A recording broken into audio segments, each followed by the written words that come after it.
বিস্ময়ে মোড়া রহস্যে ঘেরা আমাদের এই পৃথিবী, সীমাহীন মহাশূন্য থেকে মহাসাগরের অতল গহ্বর, প্রকৃতির পরতে পরতে লুকিয়ে আছে জ্ঞানের অফুরন্ত ভাণ্ডার। দূর দূরান্তের মহাবিশ্বের অপার রহস্য, অন্যদিকে অণুজীবের জটিল জগৎ। এই দুই বিপরীত স্রোত বয়ে আনছে বিস্ময়ের ধারাবাহিকতা। আধুনিক বিজ্ঞান প্রতিনিয়ত উন্মোচন করে চলেছে প্রকৃতির সেই অজানা জগৎকে। নতুন আবিষ্কার আর উদ্ভাবনের হাত ধরে আমরা পৌঁছে যাচ্ছি প্রকৃতি আর মহাবিশ্বের বিস্ময় গাথার দোরগোড়ায়। অজানা সেই জগৎ সম্পর্কে জানতে এবং জানাতে আমাদের নিয়মিত আয়োজন বিজ্ঞান ও প্রকৃতি। আপনাদের সঙ্গে আছি আমি হোসনে মোবারক সৌরভ এবং আমি শুভ আনোয়ার।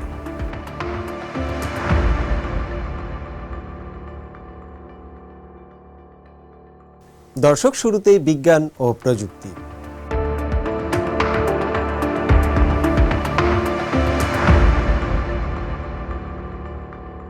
সিলিকন ভ্যালি থেকে শুরু করে বিশ্বের বড় বড় প্রযুক্তি কেন্দ্র যখন উচ্চ ক্ষমতার সার্ভার ঠান্ডা রাখতে হিমশিম খাচ্ছে, তখন চীন এক অনন্য উদ্ভাবনী পথ বেছে নিয়েছে। দেশটির সিচুয়ান প্রদেশে চালু হয়েছে দেশটির প্রথম উচ্চতা সম্পন্ন এবং পাহাড়ের গুহায় অবস্থিত ইন্টেলিজেন্ট কম্পিউটিং সেন্টার। চীনের সিচুয়ান প্রদেশের লিয়াংহকহৌ জলবিদ্যুৎ কেন্দ্রে আনুষ্ঠানিকভাবে চালু হলো দেশটির প্রথম উচ্চতা সম্পন্ন টানেল ভিত্তিক কৃত্রিম বুদ্ধিমত্তা কম্পিউটার সেন্টার। এটিকে চীনের জাতীয় প্রকল্প ইস্টার্ন ডেটা ওয়েস্টার্ন কম্পিউটিং এর আওতায় এক যুগান্তকারী পদক্ষেপ হিসেবে দেখা হচ্ছে। এই প্রকল্পটির সবচেয়ে চমকপ্রদ দিক হলো এর অবস্থান। জলবিদ্যুৎ কেন্দ্রের পুরনো নির্মাণ টানেলগুলোকে রূপান্তরিত করা হয়েছে ডেটা সেন্টারে। পাহাড়ের গভীরে অবস্থিত হওয়ায় এখানকার তাপমাত্রা প্রাকৃতিকভাবেই বাইরের তুলনায় অনেক কম থাকে।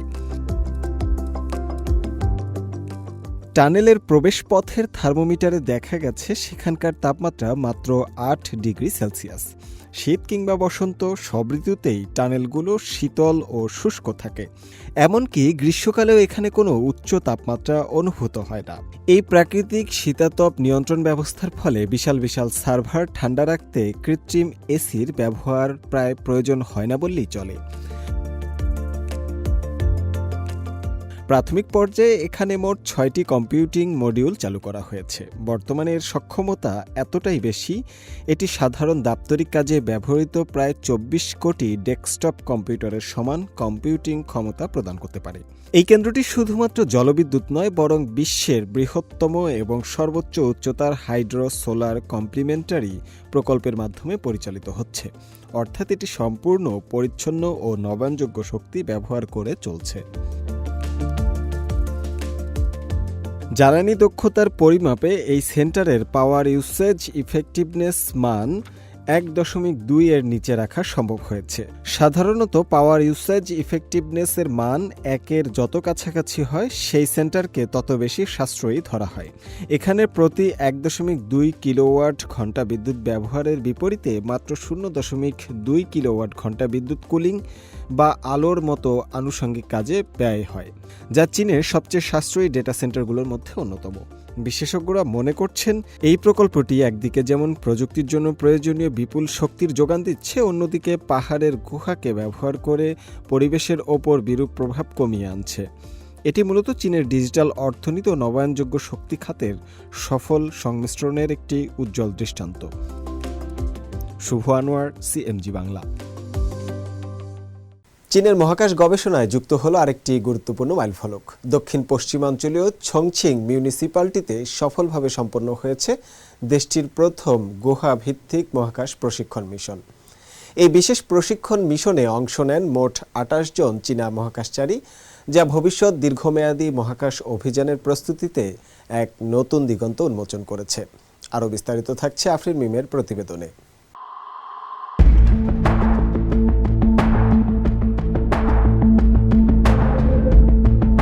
মহাকাশের প্রস্তুতি নিতে গুহার অন্ধকারে চীনের মহাকাশচারীরা। ইউরোপীয় মহাকাশ সংস্থার কেপস প্রশিক্ষণের আদলে চীন প্রথমবারের মতো চালু করল নিজস্ব চরম পরিবেশে প্রশিক্ষণ কর্মসূচি। 6 দিন টানা অন্ধকার, ঠান্ডা আর বিচ্ছিন্নতার মধ্যে নিজেদের শারীরিক ও মানসিক সক্ষমতা যাচাই করেছেন তারা। দক্ষিণ পশ্চিম চীনের ছংছিং মিউনিসিপ্যালিটির পাহাড়ি এলাকায় অবস্থিত এই দুর্গম গুহা। এখানেই 1 মাস ধরে চলে চীনের প্রথম কেপস ধাঁচের মহাকাশচারী প্রশিক্ষণ কর্মসূচি।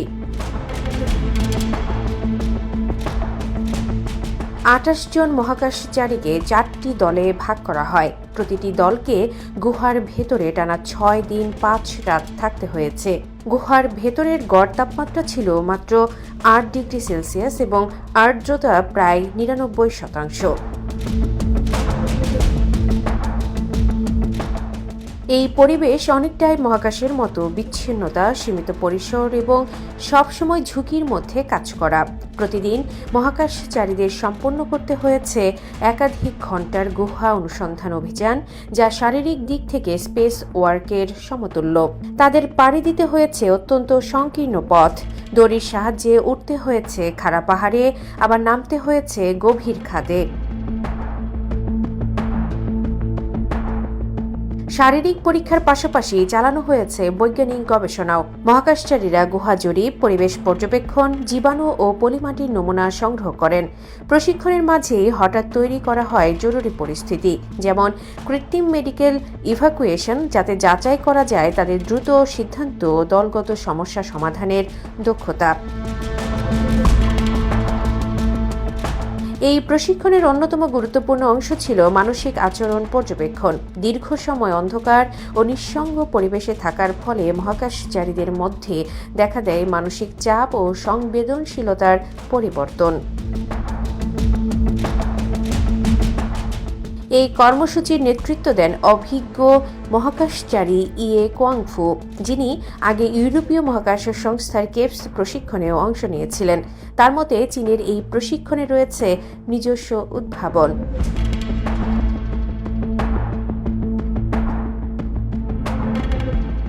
গুহা প্রশিক্ষণের পাশাপাশি মহাকাশচারীরা অংশ নেন 2 দিনের জঙ্গল প্রশিক্ষণেও, যেখানে শেখানো হয় জরুরি যোগাযোগ স্থাপন, সীমিত উপকরণে টিকে থাকা এবং নিরাপদে উদ্ধার দলের কাছে পৌঁছানো। চীন বলছে এই প্রশিক্ষণ ভবিষ্যতের দীর্ঘমেয়াদী স্পেস স্টেশন মিশন ও মানববাহী চন্দ্র অভিযানের জন্য একটি গুরুত্বপূর্ণ মাইলফলক। আফরিন মিম, CMG বাংলা।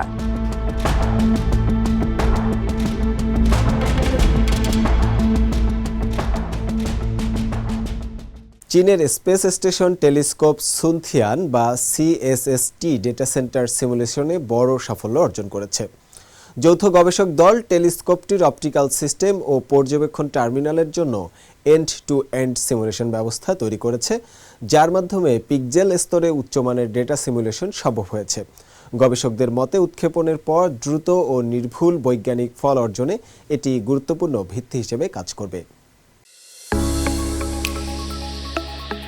বৈজ্ঞানিক ডেটা সিমুলেশনের একটি গুরুত্বপূর্ণ সাফল্য অর্জিত হয়েছে চীনের স্পেস স্টেশন টেলিস্কোপ সুনথিয়ান বা TSST-তে। চীনের এক যৌথ গবেষণা দল টেলিস্কোপটির প্রধান অপটিক্যাল সিস্টেম এবং বিভিন্ন পর্যবেক্ষণ টার্মিনালের জন্য একটি পূর্ণাঙ্গ এন্ড টু এন্ড পর্যবেক্ষণ সিমুলেশন ব্যবস্থা তৈরি করেছে। এর মাধ্যমে পিক্সেল স্তরের উচ্চমানের পর্যবেক্ষণ ডেটা সিমুলেশন সম্ভব হয়েছে। গবেষণাটি বুধবার research in astronomy and astrophysics জার্নালের একটি বিশেষ সংখ্যায় অনলাইনে প্রকাশিত হয়েছে। গবেষকদের মতে টেলিস্কোপ উৎক্ষেপণের পর উচ্চমানের মৌলিক বৈজ্ঞানিক ফলাফল অর্জনের ভিত্তি হিসেবে কাজ করবে এই সিমুলেশন।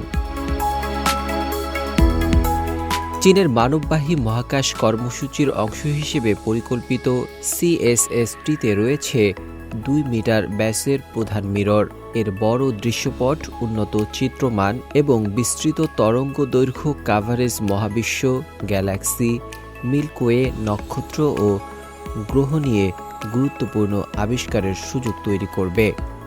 উৎক্ষেপণের আগে বৈজ্ঞানিক সিমুলেশনকে গবেষকরা ডিজিটাল মহড়া হিসেবে দেখছেন। এর মাধ্যমে কৃত্রিম ডেটা তৈরি করে পর্যবেক্ষণ কৌশল ও কাজের প্রবাহ যাচাই করা যায়। উৎক্ষেপণের পর এই টেলিস্কোপ চীনের স্পেস স্টেশনের একই কক্ষপথে স্বাধীনভাবে চলবে এবং প্রয়োজনে স্টেশনের সঙ্গে যুক্ত হতে পারবে। নাজমুল হক রাইয়ান, সিএমজি বাংলা।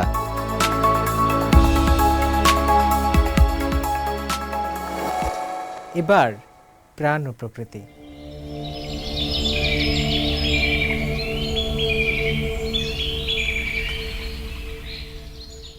পানির পান্ডা নামে পরিচিত বিপন্ন প্রজাতির চাইনিজ স্টারজন রক্ষায় চীন এক যুগান্তকারী সাফল্য অর্জন করেছে। 2016 সালে ইয়াংজি রিভার ইকোনমিক বেল্ট উদ্যোগের মাধ্যমে অবৈধ মাছ ধরা নিষিদ্ধকরণ, কৃত্রিম প্রজনন এবং গেল বছরে রেকর্ড সংখ্যক 9,70,000 মাছ নদীতে অবমুক্ত করার ফলে এই প্রজাতির সংখ্যা উল্লেখযোগ্যভাবে বৃদ্ধি পেয়েছে।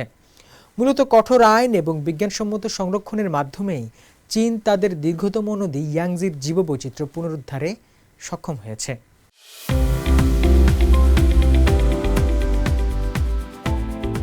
প্রকৃতির এক বিস্ময়কর প্রাণী চাইনিজ স্টারজন। চীনের দীর্ঘতম নদী ইয়াংজিতে জন্ম নেওয়া এই মাছটি জীবনের অধিকাংশ সময় সমুদ্রে কাটালেও বংশবৃদ্ধির সময় ঠিকই ফিরে আসে আপন নীড়ে। তবে আশঙ্কাজনকভাবে কমে যাওয়া এই মাছটিকে বিশ্বের অন্যতম অতি বিপন্ন প্রজাতি হিসেবে ঘোষণা করা হয়েছিল।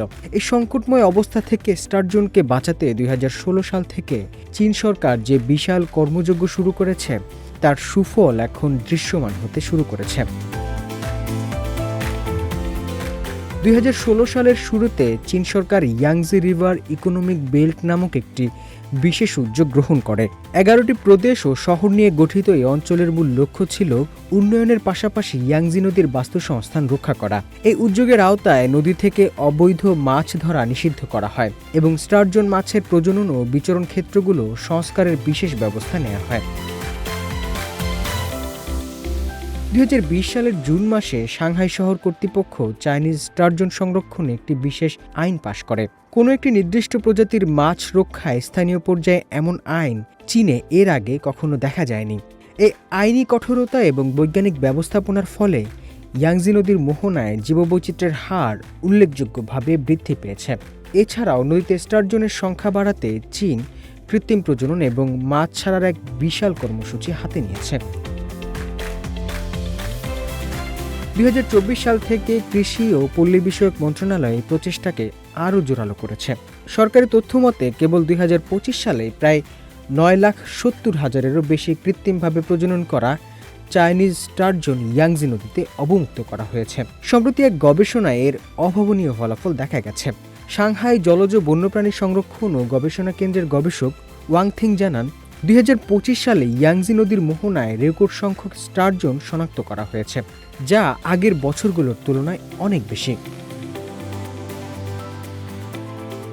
শুধু স্টারজন নয়, ইয়াংজি ফিনলেস পরপোয়েজ এবং চাইনিজ শাকারফিশের মতো বিলুপ্ত প্রায় অন্যান্য প্রজাতির উপস্থিতিও সেখানে বৃদ্ধি পেয়েছে।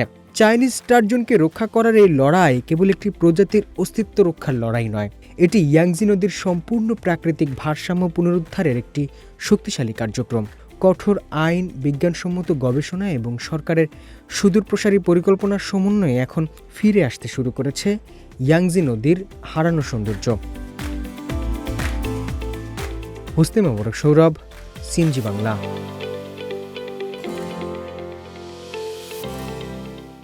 বড় ধরনের সংস্কার কাজ শেষে শনিবার পুনরায় দর্শনার্থীদের জন্য খুলে দেয়া হয়েছে পূর্ব চীনের ফুজিয়ান প্রদেশের ফুচৌ পান্ডা ওয়ার্ল্ড। একই সঙ্গে চেংতু থেকে আসা 5টি নতুন জায়ান্ট পান্ডা সেখানে স্বাচ্ছন্দ্যে বসবাস শুরু করেছে। Chengdu research base of giant panda breeding থেকে আনা এই 5টি পান্ডা সংস্কারকৃত পার্কে প্রথমবারের মতো জনসমক্ষে এসেছে। এই উদ্যোগের মাধ্যমে ফুচৌ ও চেংতুর মধ্যে জায়ান্ট পান্ডা সংরক্ষণ বিষয়ে বৈজ্ঞানিক গবেষণা ও জনসচেতনতা বৃদ্ধির ক্ষেত্রে সহযোগিতা আরও জোরদার করা হবে। ফুচৌ পান্ডা ওয়ার্ল্ড একটি জনকল্যাণমূলক প্রতিষ্ঠান, যা জায়ান্ট পান্ডা সংরক্ষণ, বৈজ্ঞানিক গবেষণা ও জনশিক্ষায় নিবেদিত। প্রতিষ্ঠানটি 1977 সালে প্রথমবারের মতো জায়ান্ট পান্ডা নিয়ে আসে। China conservation and research center for the giant panda এবং চেংতুর রিসার্চ বেজের পর এটি চীনের তৃতীয় বিশেষায়িত জায়ান্ট পান্ডা গবেষণা প্রতিষ্ঠান হিসেবে পরিচিত। ছিনলিং পর্বতমালার রহস্যময় পরিবেশে সোনালি তাকিনদের টিকে থাকার গল্পটি যেন এক জীবন্ত মহাকাব্য। ঋতু পরিবর্তনের সাথে তাল মিলিয়ে তাদের এই নিরন্তর ছুটে চলাকে জীববিজ্ঞানীরা বলেন উলম্ব অভিবাসন। একজন অভিজ্ঞ স্ত্রী তাকিনের দক্ষ নেতৃত্বে এই তৃণভোজী দলটি খাবারের সন্ধানে এবং প্রজননের প্রয়োজনে বছরের বিভিন্ন সময়ে পাহাড়ের ভিন্ন ভিন্ন উচ্চতায় পাড়ি জমায়। বসন্ত ও গ্রীষ্মের সতেজ ঘাস থেকে শুরু করে শীতের কঠিন সময়ে পাইন গাছের ছাল, প্রকৃতির প্রতিটি দানকে গ্রহণ করে টিকে থাকে এই অনন্য প্রাণীগুলো। ঋতুচক্রের সাথে খাপ খাইয়ে জীবন সংগ্রামের এই অসাধারণ উপাখ্যান ফুটে উঠেছে সিজিটিএনের বিশেষ ডকুমেন্টারি সিরিজ ছিনলিং পর্বতমালার ৬ষ্ঠ পর্ব তাকিন্স অন দ্য মুভে।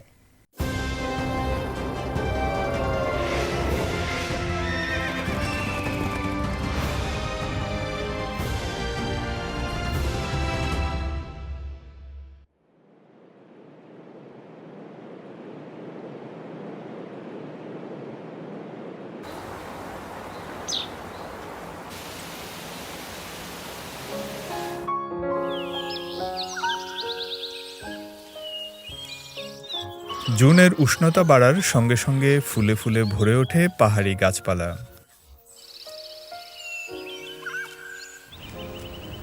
এই সময় উপরের দিকে যাত্রা শুরু করে তাকিনরা। তারা সাধারণত ২-৩ জন মিলে ছোট ছোট দলে বিভক্ত হয়ে স্বতঃস্ফূর্তভাবে পাহাড়ের চূড়ার দিকে এগিয়ে যায়। তবে অনেক সময় একটি দলে 10টি তাকিনও থাকতে পারে।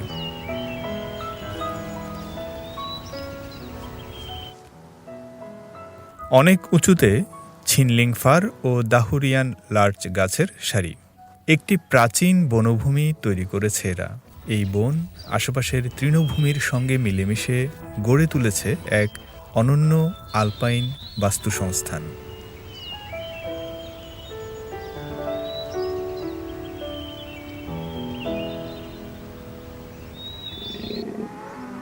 তাকিনগুলোর গন্তব্য হবে এই শান্ত সবুজ অঞ্চলটি। তাকিনদের পরিবারের নেতৃত্ব দেয় একজন প্রাপ্তবয়স্ক স্ত্রী তাকিন। অভিবাসনের সময় দলটি যখন পাহাড়ি পথ বেয়ে এগিয়ে চলে, সে থাকে সবার সামনে। খাবার খেতে তার দল কোথাও থেমে গেলে সে উঁচু স্থানে দাঁড়িয়ে পাহারায় থাকে, নজরে রাখে সব কিছু। কোনো বিপদের আভাস পেলেই বিশেষ সংকেত দেয়। তৎক্ষণাৎ পুরো দলটিকে নিরাপদ স্থানে সরিয়ে নিয়ে যায় সে।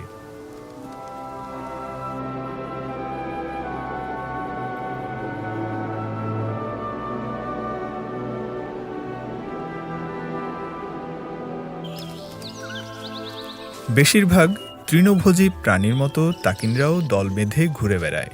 বিভিন্ন ঋতুতে তাদের দলের আকার ভিন্ন হয়। সাধারণত একটি দল গঠিত হয় একটি বড় পরিবারের সদস্যদের নিয়ে, যেখানে ২-৩টি থেকে শুরু করে প্রায় ১ ডজন তাকিন একসঙ্গে থাকে। পাহাড়ি অঞ্চলে বেশ কয়েকটি পরিবার মিলে একটি ছোট সম্প্রদায় গঠন করে, যেখানে সাধারণত প্রায় ২০ থেকে ৩০টি তাকিন থাকে। গ্রীষ্মকালেই কেবল এই সম্প্রদায়গুলো বৃহত্তর দলে পরিণত হয়।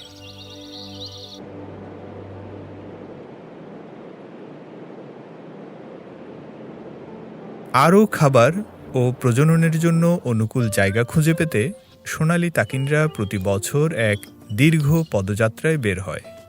জীববিজ্ঞানীরা এই চলাচলকে বলেন উলম্ব অভিবাসন, যেখানে তারা এক উচ্চতা থেকে আরেক উচ্চতায় স্থানান্তরিত হয়।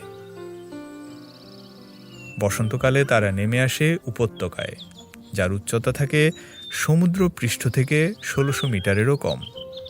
এই সময়ে তারা পরিবার নিয়ে দলবদ্ধভাবে ঘুরে বেড়ায়, ঘাস খায় এবং আনন্দ উদযাপন করে।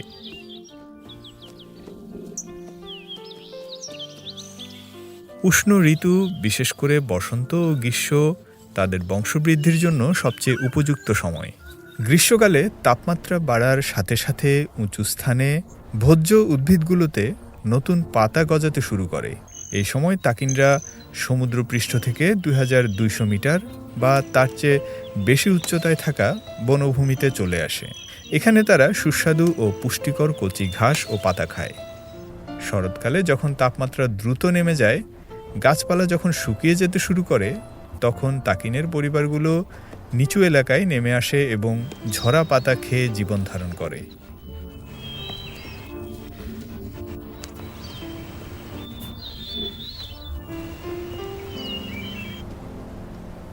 শীতকালে খাবারের অভাব দেখা দিলে তাকিনরা আবার উঁচুতে যাত্রা করে। সমুদ্রপৃষ্ঠ থেকে 1800 থেকে 2000 মিটার উচ্চতায় চিকন লম্বা ও চওড়া পাতার বনে তেল সমৃদ্ধ পাইন গাছের ছাল এবং শ্যাওলা দেখা যায়, যেগুলো তাকিনদের বেঁচে থাকার জন্য প্রয়োজনীয় ক্যালোরি সরবরাহ করে। প্রকৃতি এখানে 4টি ঋতুতে বিভক্ত করেছে বছরকে। এই পরিবর্তনশীল ঋতুগুলো উদ্ভিদের জীবন ধারণের জন্য বিভিন্ন সুযোগ তৈরি করে দেয়। তৃণভোজী তাকিনরা এই ঋতুর ছন্দ অনুসরণ করে এবং উদ্ভিদের বৃদ্ধির সাথে সাথে তাদের অবস্থান পরিবর্তন করে। তারা সবসময় তাদের জীবনের জন্য সবচেয়ে পুষ্টিকর ও সুস্বাদু উদ্ভিদগুলোকেই বেছে নেয়।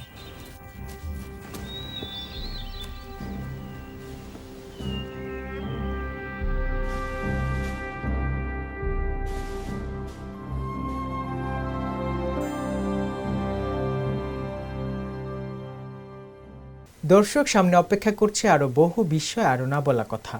আজকের মতো এইটুকুই। আবারও ফিরে আসব আগামী সপ্তাহে প্রাণ, প্রকৃতি আর বিজ্ঞানের নতুন আলো নিয়ে। সেই পর্যন্ত সুস্থ থাকুন, ভালো থাকুন, ভালোবাসুন বিজ্ঞানকে, সঙ্গে থাকুন প্রকৃতির। ধন্যবাদ।